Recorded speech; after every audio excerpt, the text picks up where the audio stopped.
sembra è interessantissimo questo passaggio che fai, Shadi, dell'analisi del lavoro. Nel senso che questi strumenti rendono possibile un'analisi del lavoro che il lavoro non sarebbe stato in grado di poter fare perché i ritmi del lavoro non lo permettono. Quindi quello strumento diventa uno strumento di apprendimento e non solo di valutazione. Questo poi Maurizio lo sa Certo. dire sicuramente meglio di me. Dall'esperienza che poi emerge, ti do un'altra domanda, Maurizio, e poi ti lascio la palla. Shadi sente, o almeno questo è quello che ci racconta, l'esperienza di valutazione come un'esperienza equa e accurata, precisa rispetto al suo lavoro. Quali sono secondo te, Maurizio, i criteri per poter rendere una valutazione così? Allora,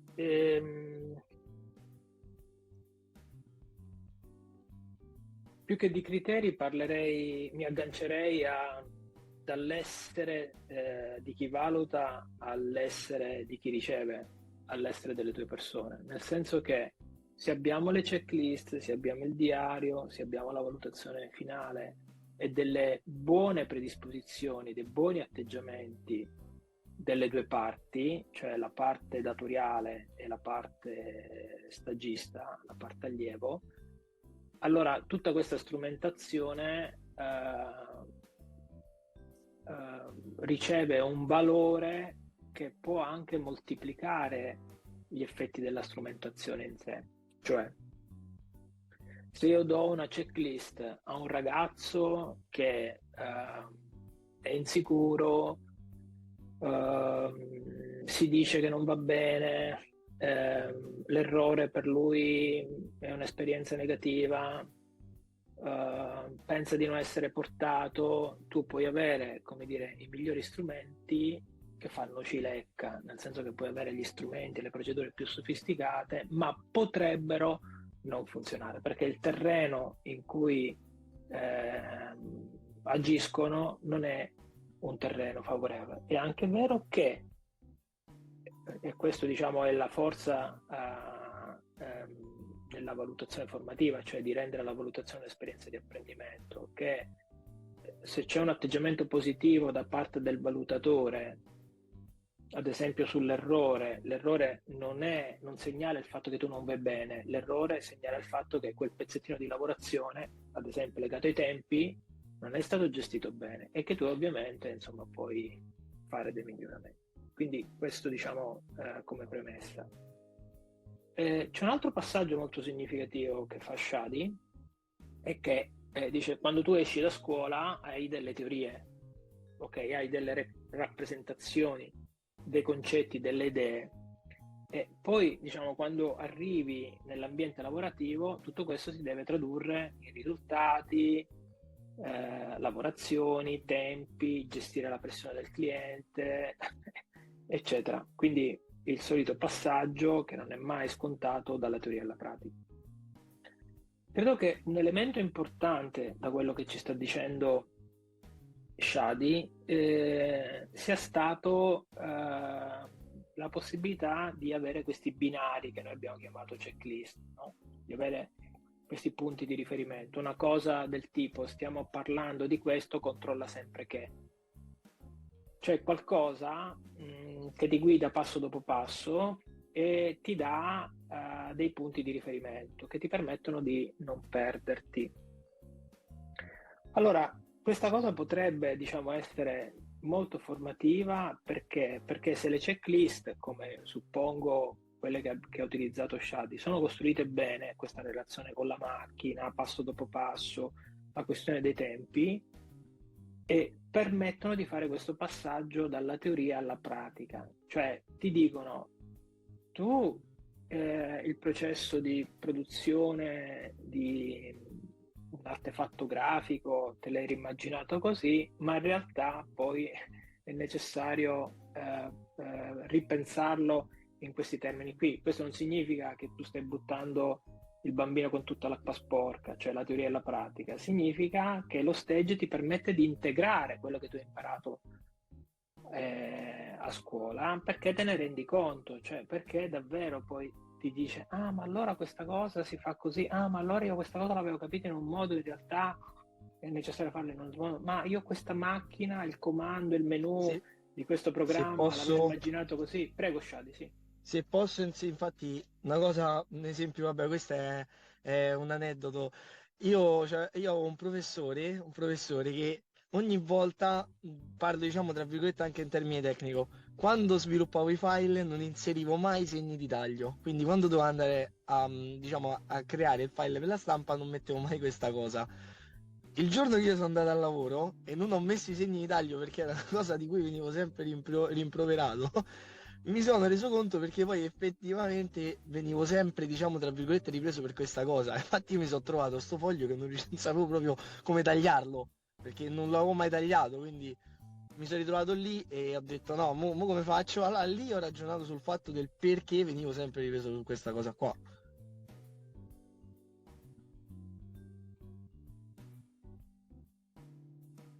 Questa è la cosa che dimostra il nostro approccio alla valutazione dell'apprendimento, cioè dimostra come esplicitare gli elementi che definiscono una competenza, in questo caso una competenza grafica, permette a chi sta competenza cerca di costruirsela, di fare questo chunk, no? Sto click. Ah, allora adesso ho capito l'origine del mio errore, ho capito che questa cosa la trascuravo, ho capito che questa cosa non la devo trascurare più perché questo, diciamo, è un elemento che qualifica poi la mia capacità di produzione di una risposta durante una lavorazione.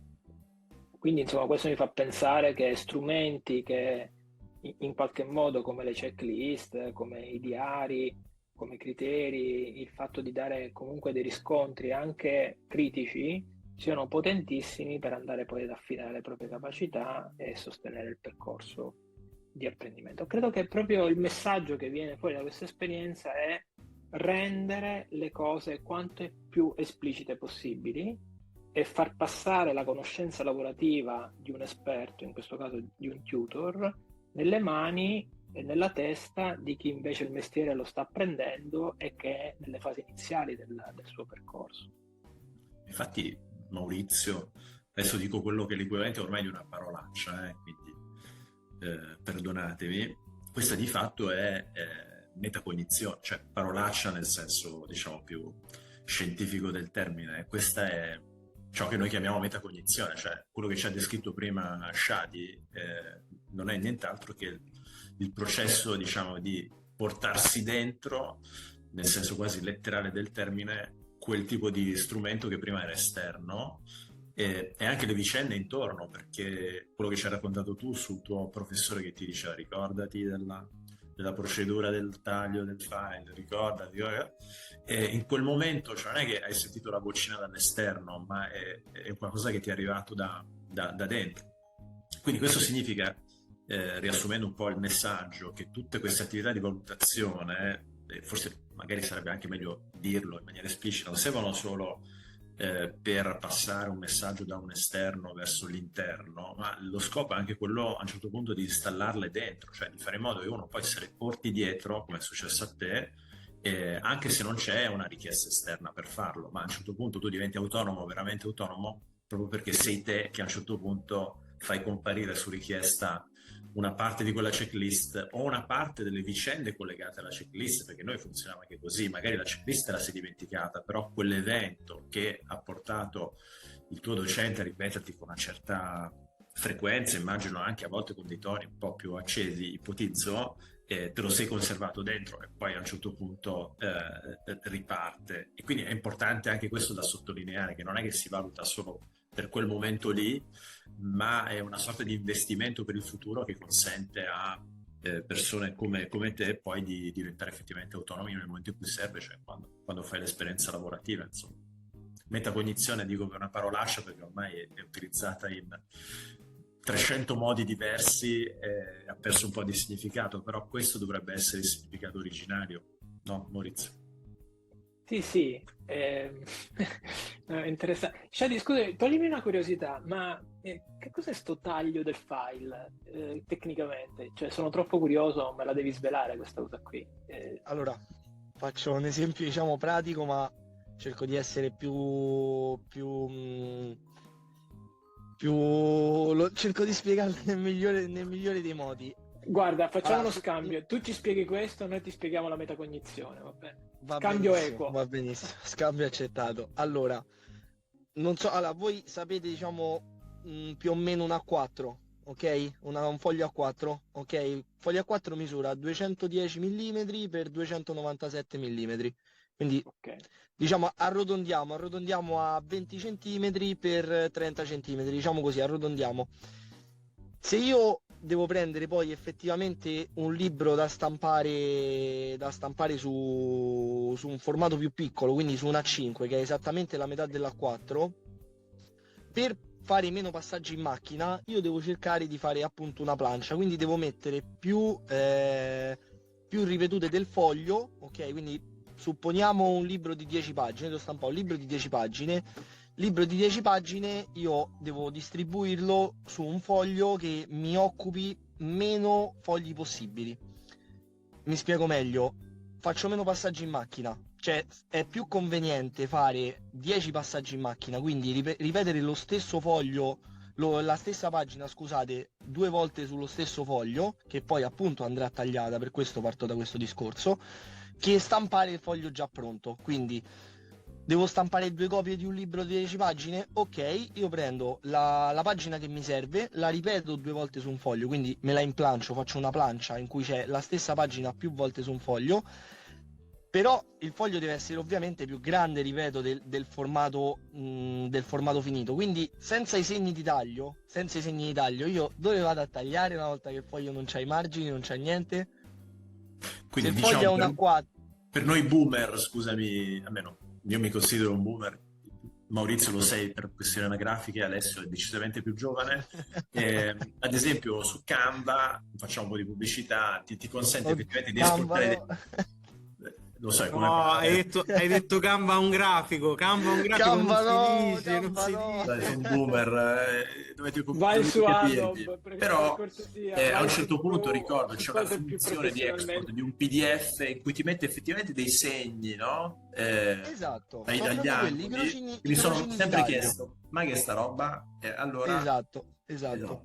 Che poi, tra parentesi, nota tecnica, non compaia, cioè uno può decidere anche di non mettere semplicemente i crocini di taglio, ma anche le prove colore, i crocini per i buchi, i crocini di registro, quindi ci sono tante cose, quindi giustamente uno che non sa dice ma che è sta roba, che ce devo fa?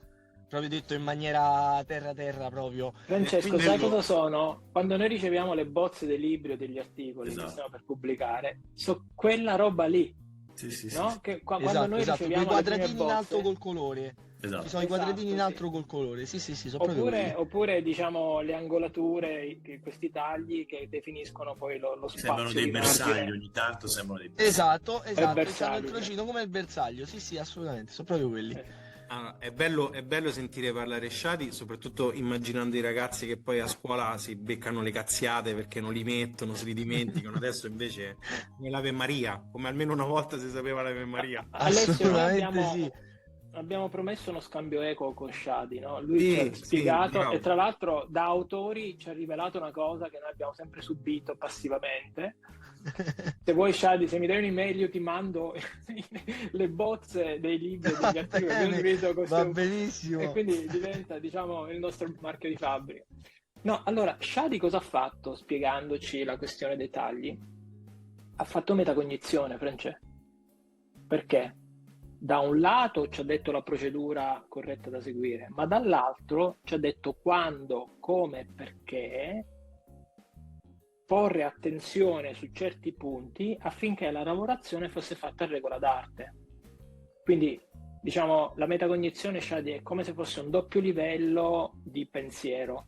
C'è un primo livello, quello esecutivo, procedurale, operativo, tecnico, devi fare sta cosa in questo modo. Poi c'è il livello successivo che invece riguarda come la faccio, in alcuni casi la faccio in un modo, in altri casi faccio una variazione, perché la faccio, in alcuni casi la devo fare meglio, in altri casi la posso trascurare, eccetera, eccetera. Cioè è come se fosse, come dire, una plancia di controllo in cui noi abbiamo tutta una serie di indizi che ci fanno capire se andare avanti, andare indietro, fermarci, capire cosa manca, capire se siamo vicini all'effetto finale che vogliamo raggiungere, eccetera, eccetera. Adesso,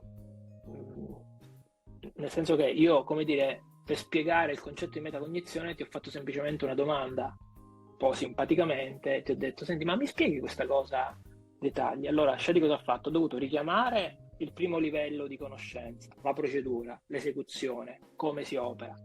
E un secondo livello di conoscenza perché si opera quando tu hai quando devi passare dalla 4 alla 5, devi fare il meno passaggi possibili, eccetera, eccetera. Quindi è quel livello lì, il livello di metacognizione, che crea poi l'autonomia, cioè che crea la condizione in cui Shadi, se diventa un tutor aziendale, può insegnare ad altri il mestiere perché lo conosce bene, lo conosce negli aspetti esecutivi e negli aspetti, diciamo, di controllo dell'esecuzione. Questo esercizio che ha fatto Maurizio, anche solo di chiedere, poi di fatto ci ha fatto scoprire come in realtà basterebbe tante volte anche con i propri stagisti fare delle domande in più, anche in maniera così Esatto. informale. Assolutamente. Questo potrebbe essere proprio uno degli eventi che all'esame finale si potrebbe proporre, cioè invece potrebbe essere, ok, andiamoci a leggere le carte, il diario finale, la valutazione, però andiamo anche ad interrogare la fonte, non come una interrogazione tradizionale, ok, va bene, dimmi la data dell'assalto della Bastiglia, non nozionistica, ma di vita lavorativa concreta, no? Di fronte a questo problema, di fronte al fatto che tu devi passare da una 5 ad una 4 e devi fare meno passaggi possibili, qual è la soluzione, come la gestisci, come gestisci il processo, eccetera, eccetera. Qui viene fuori, insomma, sia a livello esecutivo che a livello metacognitivo. Prima di concludere, volevo fare una domanda così a Shadi, che sicuramente ha incuriosito chi lo sta ascoltando. Ha parlato di tutto il suo vissuto da studente. Adesso invece che cosa fai, Shadi? E se magari vicino con te hai qualche stagista di cui ti prendi cura o vedi qualcuno adesso che sei in un'altra posizione?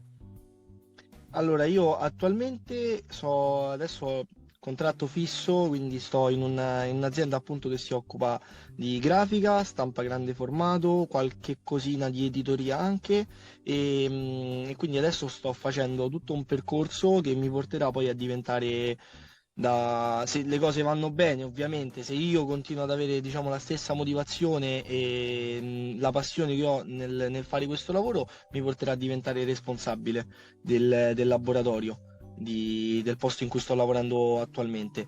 E per quanto riguarda invece stagisti, no, però mi piacerebbe tantissimo perché diciamo, mi piacerebbe stare anche dall'altro lato, quindi anche aiutare e non essere aiutato sotto questo punto di vista. E teoricamente ci potrebbe essere la possibilità, anche perché tra poco ci sarà il periodo di stage per una scuola che sta qui vicino. Io lavoro a Guidonia, c'è una scuola che sta qui vicino che teoricamente manderà dei ragazzi da noi e a me veramente piacerebbe tantissimo poter aiutare sotto questo punto di vista. E te lo auguriamo sia per il successo lavorativo, ma anche fortunati gli stagisti che ti incontreranno, visto la passione e l'impegno Grazie. che ci metti. E, abbiamo parlato, Maurizio, invece di tanti strumenti, quindi eterovalutativi, quindi esterni, tra pari, e di autovalutazione. Vuoi dare tu una chiusa prima che la do io su questi temi? Sì, allora diciamo possiamo dire così, andiamo a punti. Certamente un approccio di valutazione molto vicino all'attività lavorativa, che si combina con l'attività lavorativa, è una scelta vincente nei percorsi duali. La valutazione va fatta bene e va fatta bene sia da una parte che dall'altra, sia da parte di chi riceve la valutazione, da parte di chi offre valutazione. E una valutazione, diciamo, che crea autonomia, sviluppa anche la capacità poi di riflettere sui i processi di lavorazione, quindi distinguendo la parte esecutiva e la parte metacognitiva. E una cosa interessante di quello che abbiamo discusso è lavorare spalla a spalla con un stagista per darsi reciproco supporto. Un'altra cosa interessante, nella ricerca di soluzioni, diciamo, non si va a cercare la soluzione perfetta, ma la soluzione migliore tra le tante soluzioni. Un'ultima cosa interessante è la potenza e la forza dell'errore nel formare, nel modellare, nel dare forma poi alla, diciamo, non solo al percorso di autovalutazione personale e in generale al percorso di crescita, ma proprio all'acquisizione poi della competenza finale. E mi sembra di capire, Alessio, Francesco, Shadi, che un'esperienza duale vissuta così ha un valore tanto quanto, se non qualcosa di più, dell'attività formativa, diciamo, tradizionale in scuola. Non perché non perché le due cose non siano importanti e non siano essenziali, fondamentali. Tanto è vero che tu ci hai detto che sei arrivato poi alla maturità, sostanzialmente. Cioè, come Sì, dire, sì, assolutamente. hai preso così gusto di imparare, di studiare, che dici abbiamo fatto 30, facciamo 31. E questo non può che essere il risultato sia della formazione a scuola che della formazione in azienda. Assolutamente, assolutamente. Bene, allora questa chiusa che ha fatto Maurizio ci ha aiutato un po' a sintetizzare tutti i temi più importanti che sono emersi. Sicuramente tanti sono dei binari stabili, così li abbiamo chiamati durante questo podcast, che aiutano ad andare avanti nel percorso, a superare il divario tra la scuola e il mondo del lavoro, ad integrarli per arrivare poi a quell'autonomia, a quella metacognizione che poi è apprendimento. Per cui penso veramente che oggi è stata molto preziosa questo racconto che ci ha fatto Shadi, la lettura che Maurizio è riuscito a fare della teoria che c'è dietro questa bella storia, per cui vi ringrazio di aver partecipato a questo podcast. Francesco, io andrei a salutare chi ci ha ascoltato finora. Assolutamente sì. Benissimo, quindi grazie ancora ai nostri intervistati e grazie per aver seguito questo podcast dedicato alla valutazione e ai processi di apprendimento nei percorsi duali.